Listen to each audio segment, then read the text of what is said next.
All of this saved me a lot of trouble if I would otherwise have to build a roof out of natural materials. Your main goal is still to move, so you're not packing up and moving to the forest.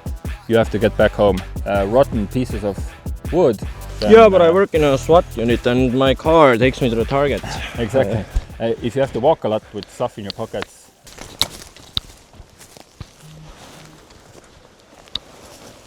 It's getting dark soon and it might rain, and I'm afraid I will go hypothermic.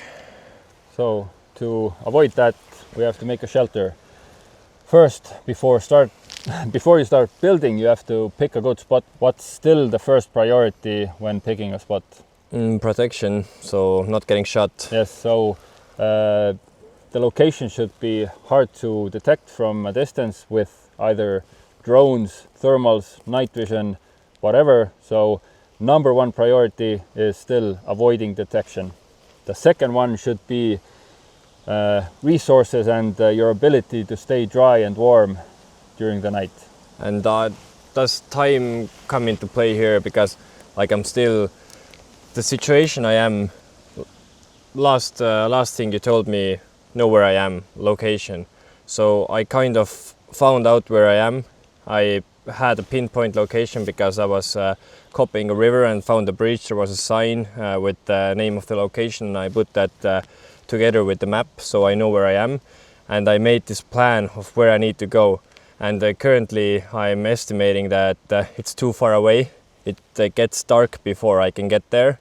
Weather is probably shifting, and I don't feel confident that I'm safe navigating there during dark. I'm pretty much going to stay at that location as like least amount of time as possible, right? Because as soon as it is suitable for me to move on, I would rather move on. Yes, that's correct. So rest as much as you can, but don't sacrifice your speed, or let's say the time when you can actually move. So during summertime in the northern hemisphere, or up where we are, we have a lot of light, but maybe some other places you have less daylight, so you want to utilize it as much as possible. So if you can sleep, but if it starts getting light, actually you should already start moving. Okay, so honestly, if I would have one night vision monocular on my kit, I could use it to navigate and just keep going. Because I would build a shelter either if I'll go hypothermic, I'm afraid of the elements, or I need some sleep. Otherwise, yeah. I wouldn't really do it, right? I wouldn't go for a long period without sleeping at all. I would take a few hours every night at least for some rest.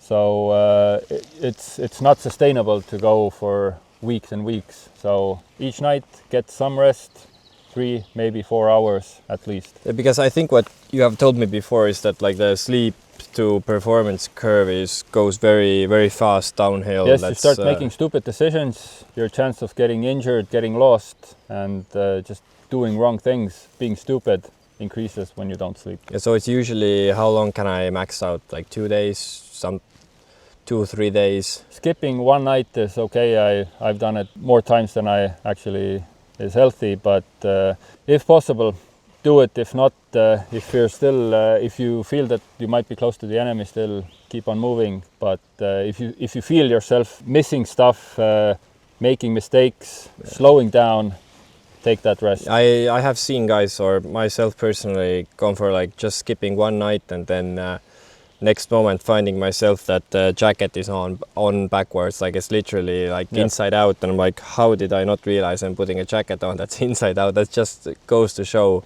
how bad this not sleeping can affect you. You're gonna see hallucinations, gonna affect your mood, gonna affect your ability to do anything basically. Yep, and something that militaries around the world get wrong often is that lack of sleep cannot be trained. So you just need sleep. If you train not sleeping a lot, you're just not sleeping. It doesn't get better.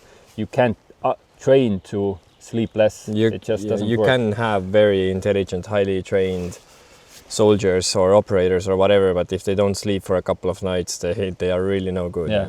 But is it true? I think one course I heard this thing that about like shelter, sleep, hypothermia, that like all these topics combined and related. I think I heard this rule of thumb that if it's freezing and it gets cold, then on the first night the cold wakes you up, you just can't sleep.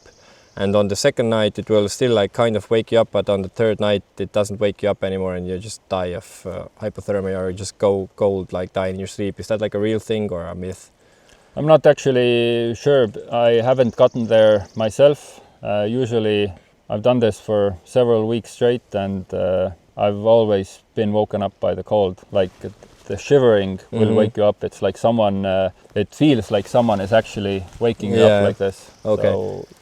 So like first couple if you're at that stage that you're actually just gonna die in your sleep, then there's nothing you can do. First couple of nights I'm not too worried about freezing in my sleep, but later if I'm very, very exhausted, then that might become a problem. Yeah, that's why shelter is also very closely related to fire, which will be the next episode probably. Yep. So, all right, so shelter. Picking a good location, evading the enemy, hiding from the enemy, and you should also, when picking one, consider the resources around you. So if possible, have water near you, have building materials near you, have maybe food resources near you. If your spot has nothing in the close vicinity, you're going to spend so much extra energy going back and forth, bringing materials to your location, bringing water from 5 clicks away. That's just not sustainable. It should be nearby. Yeah, I guess that's kind of like jumping forward already to like dynamics of food and energy, but gotta get that in there, that I always gotta consider that every movement I do is spent calories, and I don't have any on me. I found this monster can somewhere, but I didn't have it before I got lost.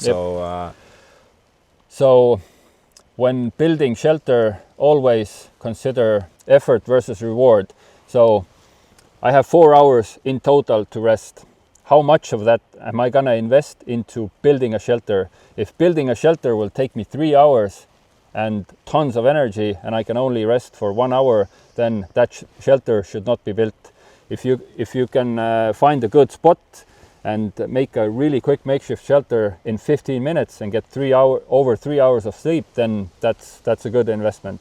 So that's always a consideration of effort versus reward.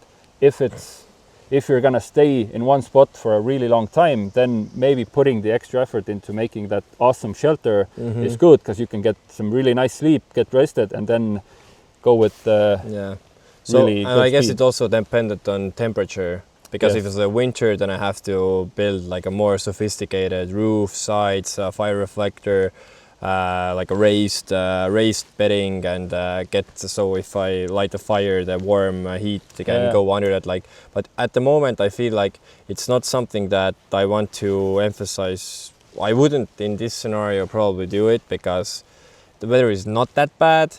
I just want to make sure that I don't get rained on, I can get some heat, and I'm not trying to build like a 5-star hotel, because that's not my priority here. I want to get home. Yes, so that's something that we can maybe knock out in an hour. Okay, let's do it. Let's avoid a common mistake. So at one point you think, okay, I need a shelter and I'm going to start looking for one. What I recommend you do is, as you're moving towards your end goal, the extraction point, just pick a time that, okay, from now on, I'm going to look around with the thought in mind that if that is a good place for shelter, I'm going to hunker down and do it. Otherwise, you might be walking around aimlessly looking for the ideal place, and it's already daylight, it's morning. I know that because I've done it at least twice, that I've been looking for the ideal spot. Actually, I walked past it and I could have just taken a knee and prepared some stuff, and I'd be ready. So don't do that. So what we're going to do is we're going to keep heading where you need to go and find a good spot where we have everything we need, and it doesn't have to be ideal. Yeah, we're gonna make it work. Okay, so it's the change in mindset that like, okay, now it's shelter time, let's look for shelter. Yeah, and you're gonna start. It's like, okay, I'm still heading towards extraction. I know that I have a couple of hours of sunlight left, maybe more. Yeah. And now if I see a spot, I'm settling. Yep. All right, let's go.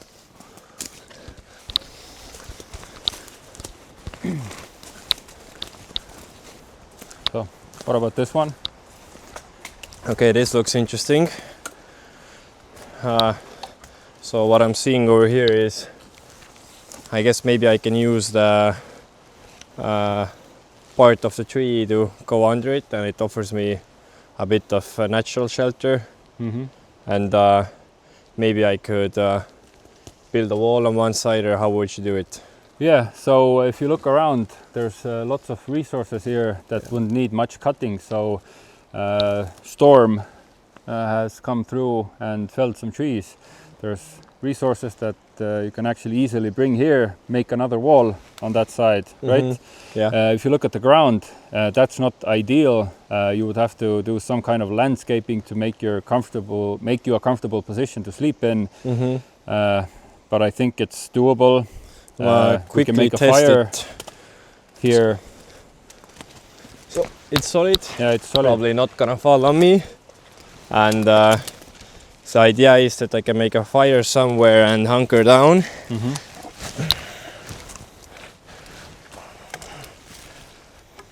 And we can conceal most directions, so the location wise it's good. We're not down in like a valley, we're not high on the peak, we're somewhere in the middle, so we're not going to have too much wind, and we're not going to be where the cold air gathers, so we're somewhere in the middle. Good resources. I saw the river nearby, so we have water. I would say let's start working on this. So first, here we're going to make shelter from natural materials, and then next we can show you what we can do if we have the SERE kit or if we have some extra stuff with us. So what's my first kind of task here now? First, this requires a bit of experience. The more you do it, the better you get. But gather all your materials first before you start doing anything. Reasoning being, so let's say we have 2 hours of daylight. If you start building, or you start bringing materials and start building it right away, you're going to be spending half of your time building, which you don't actually need light for. You don't want to be walking around and trying to find dead wood, trees. You're going to look for like all your materials. You want to do that in daylight. So when you have light, bring that stuff here, because when it gets dark, you already know this. It's so difficult to build here. So it's easier to build in the darkness than look for stuff in the darkness. Okay, so focus on one thing at a time, and right now it's all about materials. Yeah, so shelter materials and fire materials. Yes, okay.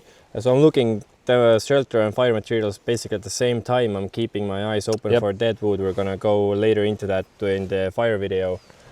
But so first thing, I guess I need some branches like with medium thickness that I can build this sloped roof out of. Or yes, there's 2 ways you could do this. You could take like actual like branches or like from sticks. What works best and it's a bit faster is getting spruce branches, the ones that are really flat and big, so you can actually make a roof real quick from it. It's not waterproof, but right now there probably not much rain and you have like a solid trunk above you, so I would make that roof maybe for wind protection and visual protection from that side where we came from. So we can use like a combination of branches and like standing wood or trees like something like this, yeah. And then big thick spruce branches. Okay. So let's set up the camera and start building. All right. So luckily there's a lot of dry food or wood over here that I can use for a fire later. But my first priority is trying to find something like this, so it has some vegetation on it, and I can put it on the one side, and it already starts blocking some wind and hides me visually, and maybe even gives me some heat. So this is the least amount of effort that helps me to build a wall. So this was already fallen down with the storm, took a couple of hits. Now we're gonna take it, and if I'm gonna find some really thick and dense spruce or pine trees, then we're gonna just cut them off too. For the sake of this video, we can't take down too many young trees, but in real situation wouldn't care, just take down and be done with it. So the goal is to use as little energy as possible. So if you don't have to cut anything down, don't gather everything that's already cut down for you by nature. And right now we're doing it with 2 people. Doing it alone is actually a lot of work, which is why this natural shelter is probably my least favorite. Right now the whole shelter is built toolless. We haven't used any tools, only used fallen materials, only used the least amount of energy. But now we have circled the reasonable vicinity and we haven't found any more fallen down trees that have those needles on them. But I need some for visual concealment. I need some for to keep the worm in, and I also, like, if I stack them high enough, as much of them as I can, then they can also be waterproof, right? Yes. So while we're getting more, I just want to emphasize we're not cutting down the whole forest right now. We're gonna give you a demonstration. In reality, you need heaps and heaps of these for the whole shelter, for the ground and for covering your whole surrounding. So by no means is it perfect or ideal, but for a hasty, almost no tools and no extra energy spent, this is good for just taking a nap for a couple of hours. It's in a pretty decent spot in terms of camouflage, so it's really thick around here. So I think that's how the wall looks from this side, and from the other side we're gonna move that fallen down tree closer. That side of the shelter, the wall, is pretty much ready. I would probably take a bit of more time to gather a few branches more, but otherwise we're good. And now we want to move those 2 closer, and then I can just crawl under here. About the bedding, so I should, what you said is that I should collect more of those pines. Yep. So how we're gonna repurpose these. So how to make the bedding. So when you're gathering these, any thicker than this under you, it's gonna be uncomfortable. So how I would, gathering them like this is easy, but how I would actually use them would be something like this. So I make them into smaller pieces like this, and I literally start sticking them into the ground at an angle to give me that springy mattress effect. And so they stay up, and when I lay on them, then... So otherwise, if they're flat, they will stay flat.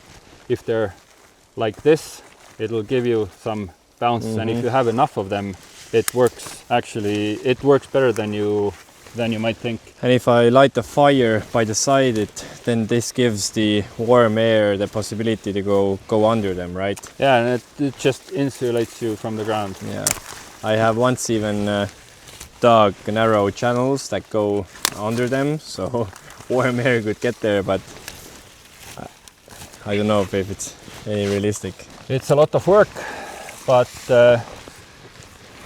it's definitely, I think this is one place where I would say it looks unnecessary, but it is absolutely worth the extra time. And I know it from personal experience.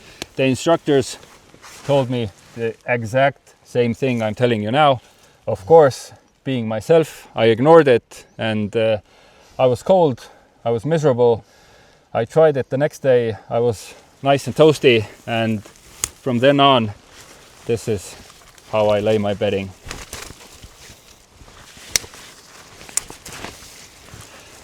So it takes some extra time, but it looks nicer. It stays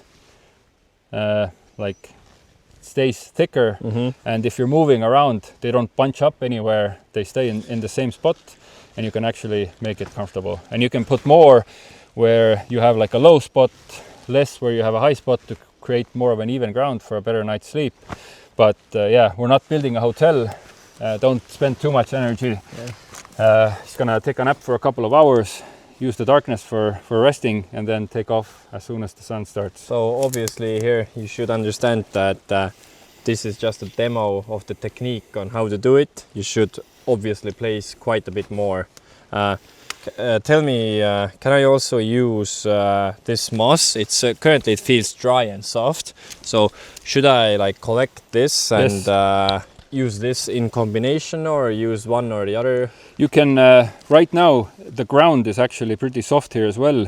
You can just get some more moss from around here. There's endless supply of it.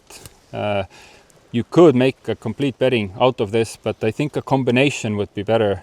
Is just put another layer of moss underneath, and then some branches. You might not need as many branches, and I think you would be set for tonight. This right now it feels dry and soft. If it would be wet, I would not use rather it. not, yeah. But right now it feels dry and soft, so I guess I would stack a layer of that as well. So I'm gonna take a quick test how it feels. And it's actually quite surprisingly nice. So you would want something under your head as well. If you have a backpack, you can take your maybe chest rig off and put it under your head. Yeah, and with the backpack, if your if the boots are cold and wet, then I would take the boots off and just take my patrol bag, open the patrol bag and put my feet in there. Yes, actually keeping your feet warm is probably one of the best tips I've gotten, is that if your feet are warm, then probably you're pretty good yourself. Yeah, I think I would even maybe, if I don't have a backpack, let's say right now my boots are wet and I don't have dry socks, I would take my dump pouch off and just put my feet in the dump pouch, I think. Yeah, that would definitely help somewhat. Yeah, if you have any gear on you that you can utilize in any different way, go ahead. This is the time to do it. And if you have a trash bag, then you can improvise a sleeping bag. Just if you have two trash bags for some reason, some people carry them, I know, then you can take like one trash bag and then another one, put them inside of each other, and then in the middle of them get some hay and stuff like that, and improvise a sleeping bag. Closer. Make the concealment slightly better for him. Since he doesn't have to go in and out anymore. Because I want a small roof over here too, so I want it closer. So let's.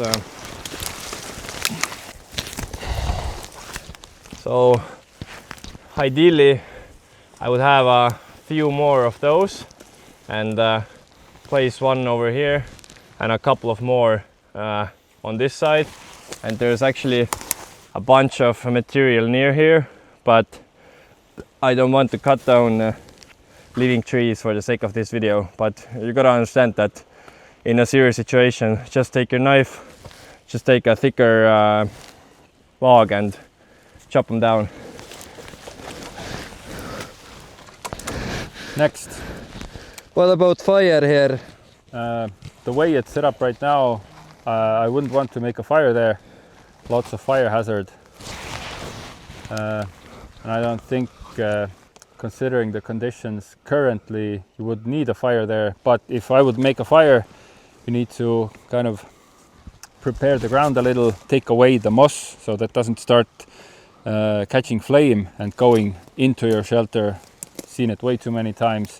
Seen people burn their gear, their shoes, which is pretty much a death sentence considering our climate and our conditions.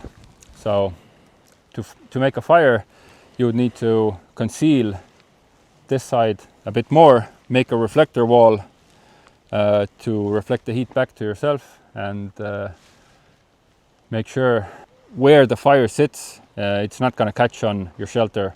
If you're sleeping and your shelter is going to catch fire, that's a bad day. Let's go further away while he's in the shelter. Let's take a look at how well it's concealed. I'm pretty sure we're not going to see like him being there, but let's see how suspicious it's going to look. I'm about 50 meters away. I'm circling the site, and I'm trying to see if it looks suspicious to me. Besides the camera there, It actually looks like a place where a lot of trees have fallen over, and that's very common in this spot. So wherever I look, there's a bunch of fallen over trees, and that wouldn't actually catch my attention too much. And if I go more this way, actually the ground is gonna be concealing it from my field of view. So this is something you actually want to do yourself before you maybe go to sleep, is make sure nothing sticks out.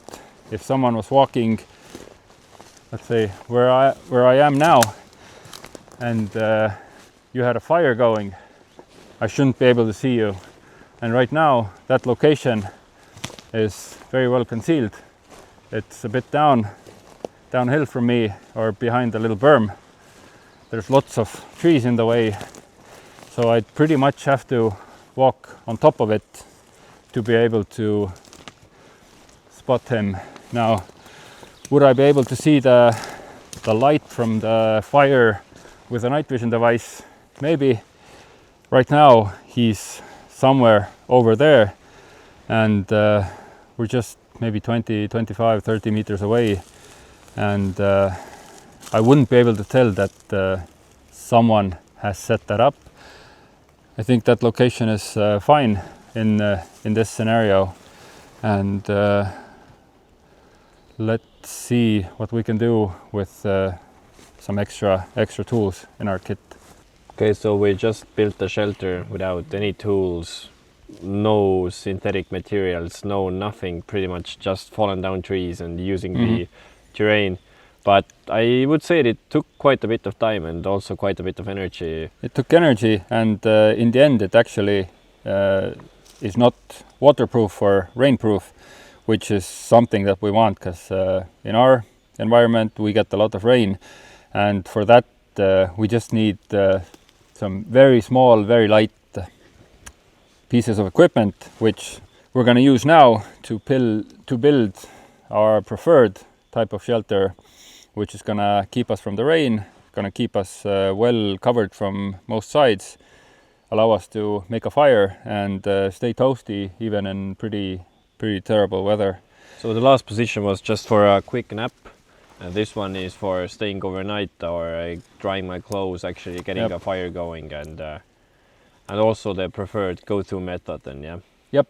So for this we actually came to this spot. If you look around, there's tons of resources, some of it man-made, some of it fallen, and we don't have to cut too much, hopefully, and we're gonna use some specific tools, or not tools, some equipment that we have. So that's also in the Falcon Claw SERE kit, yeah? Yep. So for this, for cover from rain, we're going to use that thermal blanket. As I said earlier, it's not the regular one, it's reusable, and it's a tiny bit bigger. So we're going to use this, some paracord, and everything else is pretty much natural. And we're going to have a time lapse for you to so we're pretty much on the side of a hill that's quite steep. Well, not too steep, but we're on the side of a hill. There's a step here. And there's a step. And why would you pick this position? So as you said, it's on a side of a small hill. Down there it's going to be colder. Up there there's going to be more wind. We're shielded from vision from that side. Also mostly from that side it's very dense. Same from there. We can plant some spruce trees in front of here, and right here we're going to put the space blanket. We're going to use this side. We're going to dig into a little bit, make our fire reflector, which is going to keep us extra warm. And that side, most of the light created by the fire is going to be covered by our body and this thermal blanket. Okay, so we want to have the roof as low as possible, so there's no high edge, yeah? Yep.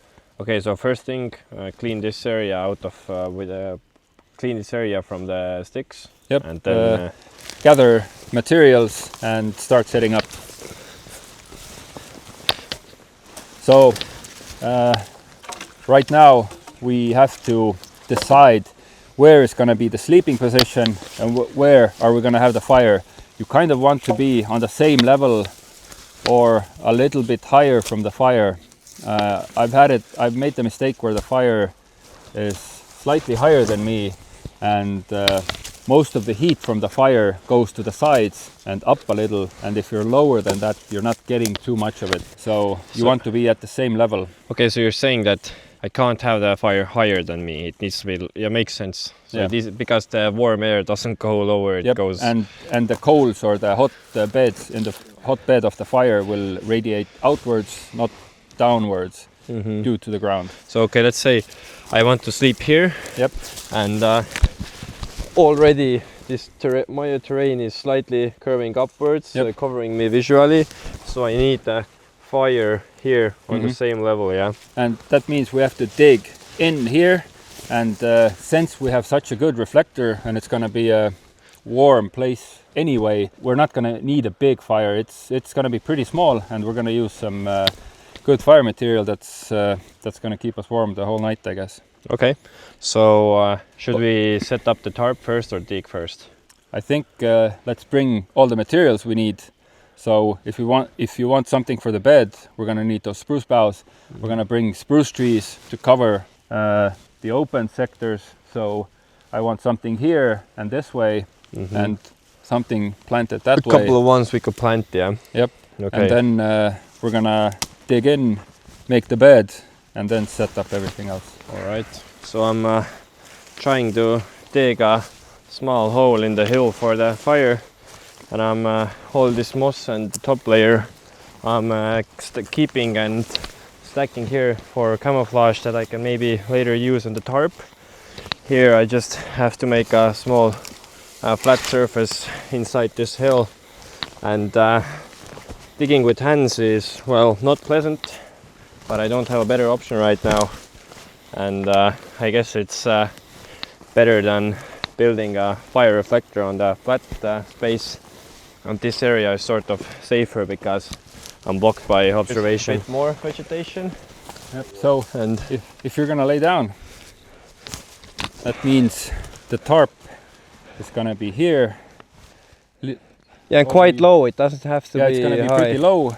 Yeah. Maybe something right there, and then that direction. That direction is quite open right now. Yep. So, gonna plant some trees here as well.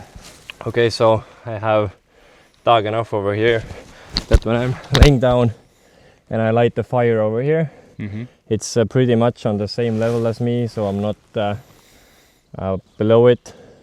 And I guess this wall over here acts as a pretty good heat reflector too, so I think this is good enough. I'm not gonna spend much more energy on digging over here.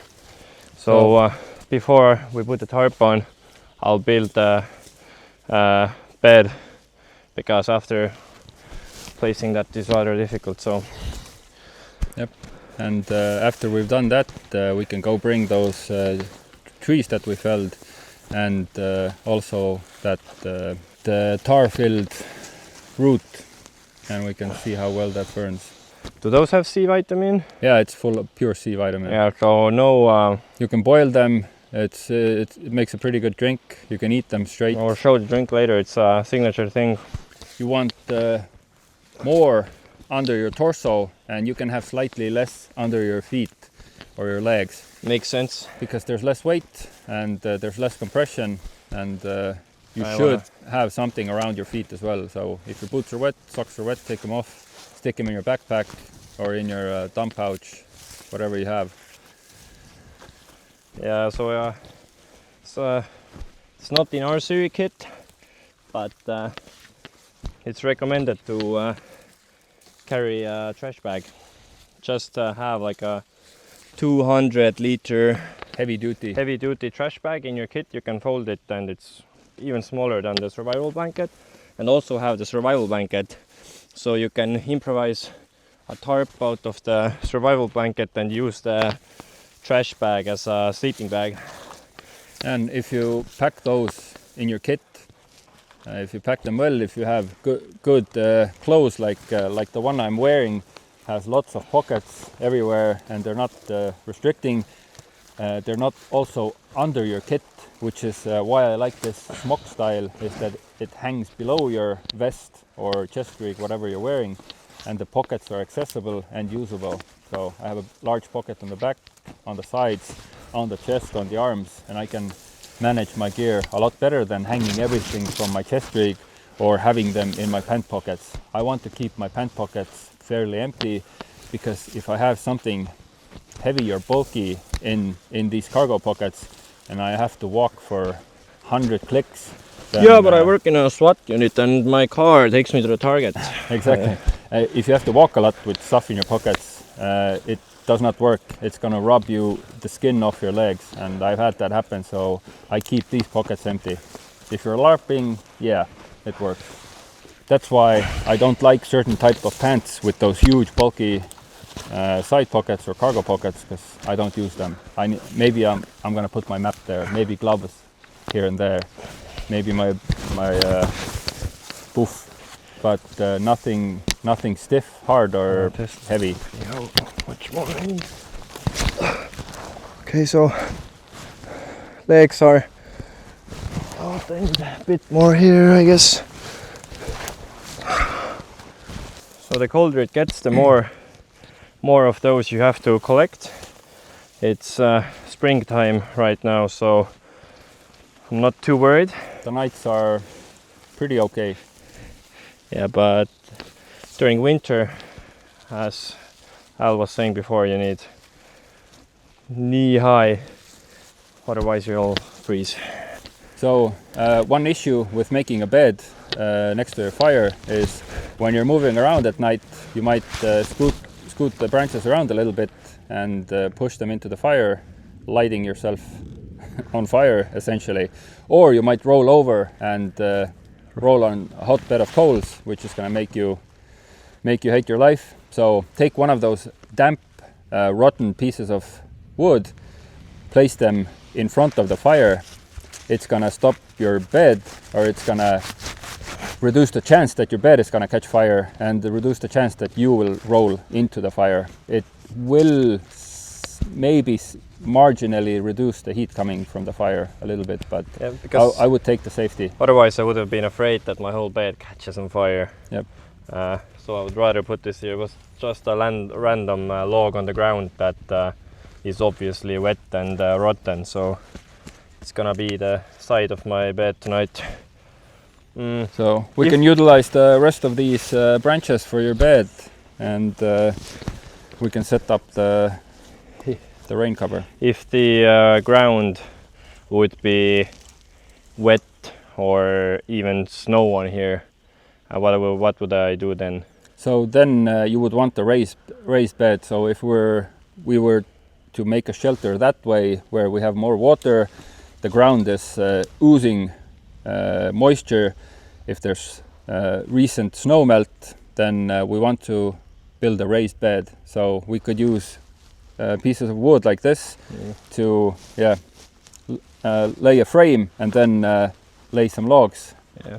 Similar size, then it's pretty much level, and then you put some moss and spruce boughs on there, essentially making a bed. It's going to take more effort, more time, but if it keeps you off from the wet ground, keeping you dry and warm, I think it's worth it. But I'm only doing it if the ground is wet or frozen. Yeah. And then I need a lifted bed. I build a frame, I put some moss on there if I can find any, and then do the same same stuff as I did here. Yep. Because and then you would have to take into consideration that you have to have your fire higher up as well, because if you're high up on the bed and the fire is down here, then the heat gets kind of cut off by the edge of your bed, so you kind of want to be somewhat on the same level. So if there's people who say that you should always make a raised bed, I think it more depends on your situation. Yeah. Because I'm not here to build a hotel, I'm just trying to get a few hours of sleep past the night and be on my way towards extraction. I'm not trying to make a super fancy anything. Yeah. Agreed. Okay. Let's put the tarp on then. So for the tarp is right there. So this chute comes with the Falcon Clock kit, and this should be on you at all times. Yes, it's small enough, light enough, and versatile enough that you would want this on you at all times. You can use it in a medical emergency, and especially in this scenario.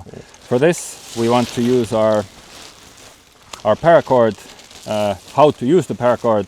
Don't just cut up the whole thing. Use the inner strands. You don't need the strength of the whole paracord, so maybe cut. So we need for each edge, we need 4 pieces, and it has 4 inner threads, right? At least 4. So yeah. we should cut a meter, and Yeah. then from 1 meter comes 4 meters. Maybe we can get a close-up of it later, but there's internal threads which you can use. You don't have to use the whole string yourself. That's why we picked it. Hey, it's me from the future. We found a different thermal blanket that's slightly better than this. We put it in the kit. It's more durable and it works better for this purpose.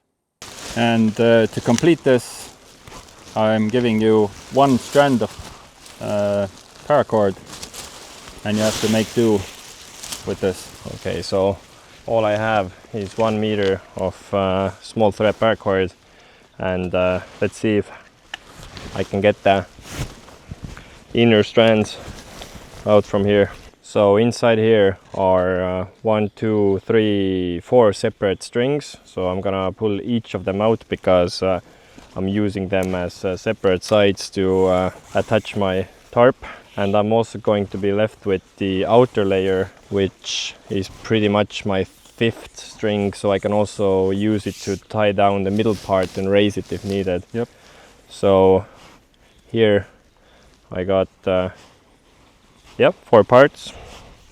Try not to lose any of those. So to prepare it, you can just tie one piece of string into each corner and try and find anchor points for them.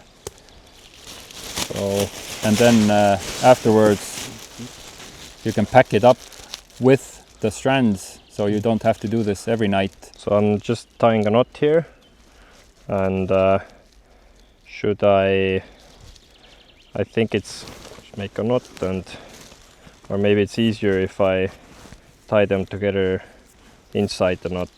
There's pieces of equipment in our kit that you actually should get extras of.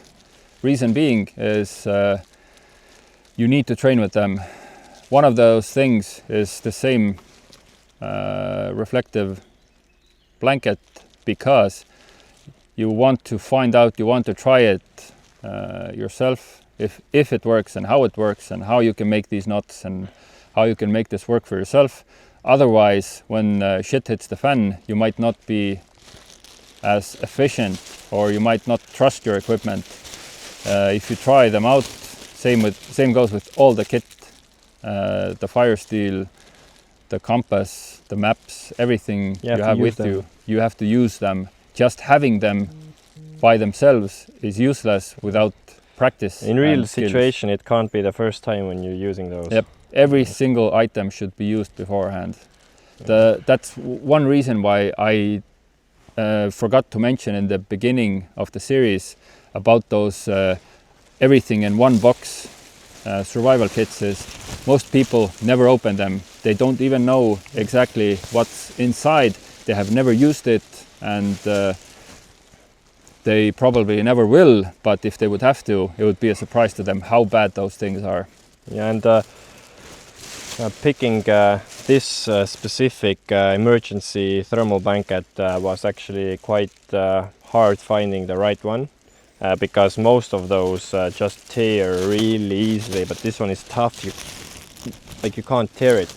The cheaper ones just go against the twig and they go in half. We can demo that later. We have a bunch of the bad ones from leftover from our testing. But this one is actually really sturdy. I can put quite some strength on here, and it doesn't tear. It stretches. It stretches a bit, but it's surprisingly durable. And it's bigger than the standard. So, for comparison, when we stretch it out, that's how big it is. Yeah, it's the XL size. The regular ones are way smaller. You can't even fit in under there. Okay, so I'm gonna put my gloves back on, and then let's see if we can place it.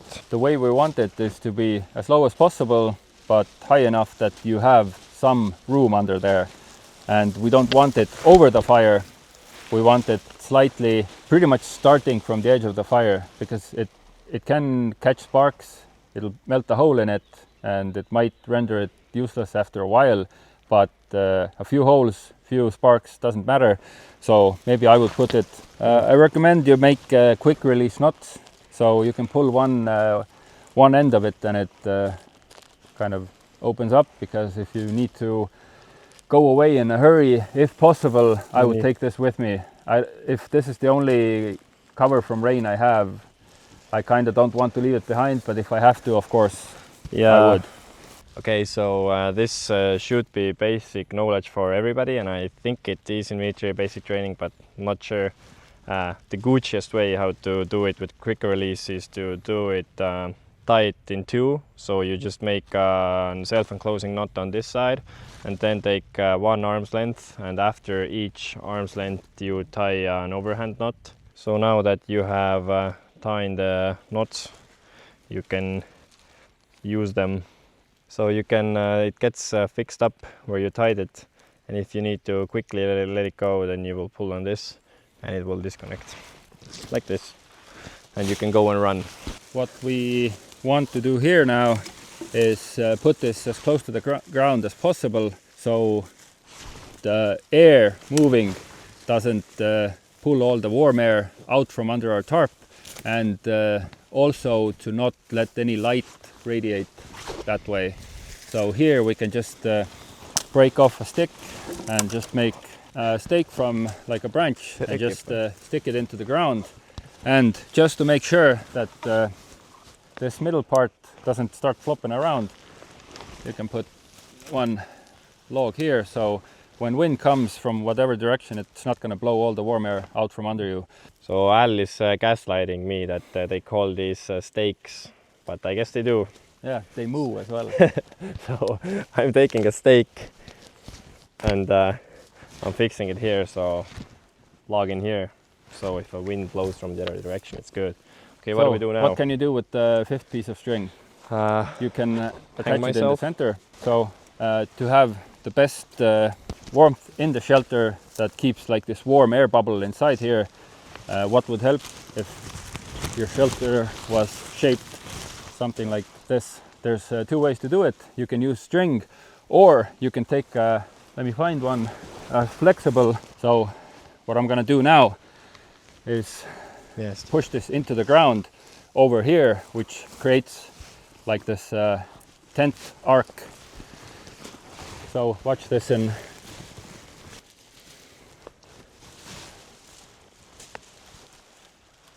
this has the same effect. Yeah, already better.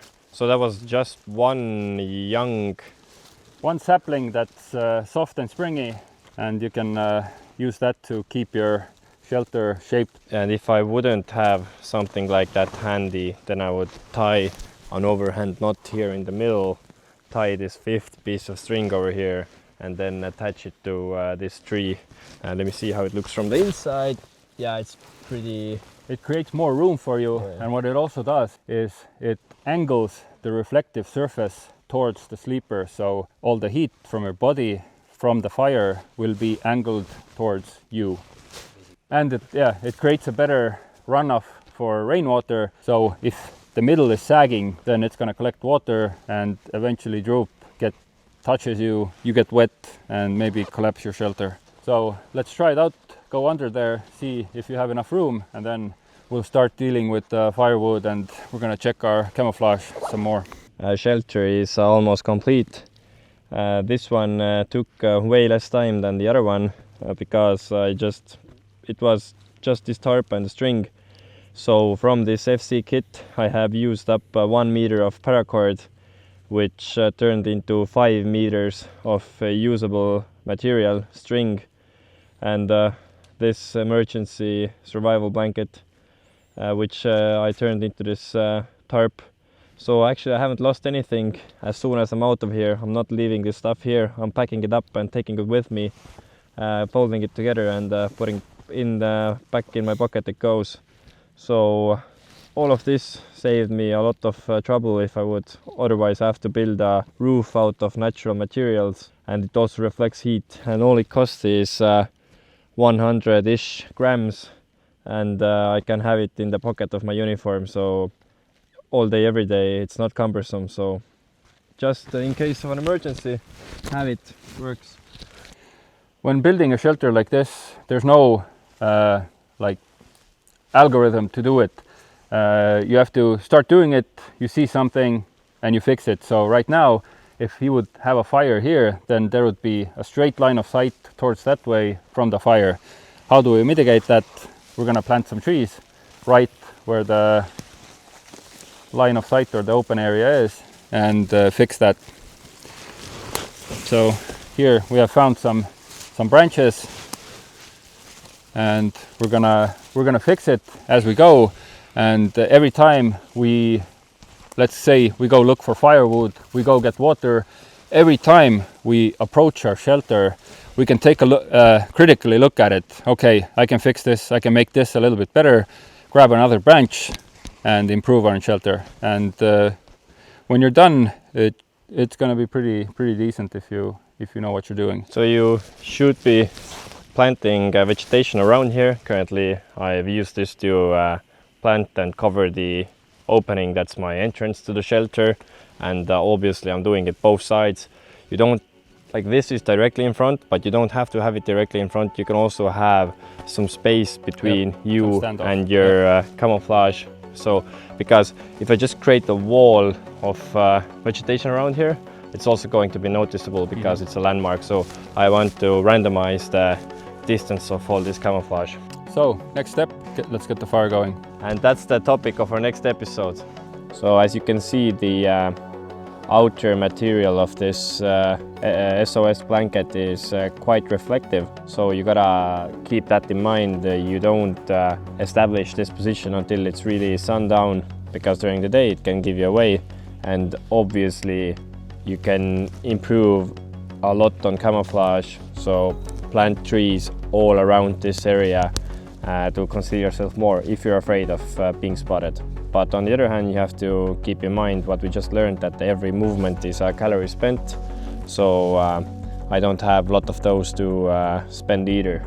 So yeah, it is what it is. It's just a emergency type of thing. Otherwise, your day-to-day tarp shouldn't reflect like this. To wrap it up, building a shelter shouldn't be too elaborate. So you don't always have to make a raised bed. You don't have to build like walls and roofs and everything and chimney, and you're not starting a new life. You're there for maybe a couple of hours taking a rest. All it has to do is keep you warm, keep you dry, and keep you unseen from the enemy. Your main goal is still to move, so you're not packing up and moving to the forest. You have to get back home. In order for the shelter to work, you need a fire. Fire has many uses in a survival case, and in the next episode we'll dive deeper into making a fire and all the intricacies of starting a fire, picking the right firewood, and how to build the right fire for your shelter, for cooking, for boiling water.